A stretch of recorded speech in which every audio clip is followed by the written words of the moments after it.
আমি যাকে রেসপেক্ট করি ডেফিনেটলি সে আমার সন্তানের বাবা। তার রেসপেক্ট আমার কাছে সকলের ঊর্ধ্বে। ধরেন আমি এখানে আছি, আমি জানি আমি অপু বিশ্বাস, আমাকে দিয়ে ওই মাটি কাটার লোকটা পরিচিত হলে না, আমার কাছে মনে হচ্ছে কি ডে বাই ডে জিনিসগুলো হচ্ছে কি নোংরা জায়গায় চলে যাচ্ছে। প্রথমত কথা, আমার তো কোনো কাজই তো ভালো না। এই যে একটা যুদ্ধ, এটা না হয়ে এটা হওয়া উচিত না। একটা ভাইরাল হয়েছে সেম একটা ড্রেস নিয়ে, তাই না? কিছু হেটার্সরা এটাকে নানানভাবে ট্রোল করছে।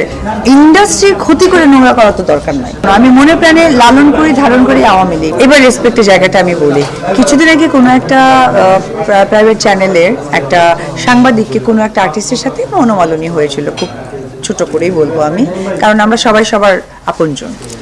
আপনারা সকলেই কিন্তু রাস্তায় দাঁড়িয়ে গিয়েছিলেন প্লে কার্ড নিয়ে, হ্যাঁ কি না? আপনারা সকলেই কিন্তু ডিবি অফিসে গিয়েছিলেন, হ্যাঁ কি না? That is call respect. কারণ আপনার কোনো কলিগকে ছোট করেছে, সো আপনারা কিন্তু প্রোটেক্ট করেছেন। এবং যে মানুষটি ছোট করেছে সেই মানুষটিও কিন্তু আপনাদের পর নয়, তারাও কিন্তু আর্টিস্ট, চেনেন তো? তো রেসপেক্টটা আসলে নিজে থেকে সৃষ্টি হয়, দেওয়াটাও আপনার, নেওয়াটা অপর প্রান্তের মানুষের। তো আমি যাকে রেসপেক্ট করি ডেফিনেটলি সে আমার সন্তানের বাবা। তার রেসপেক্ট আমার কাছে সকলের ঊর্ধ্বে।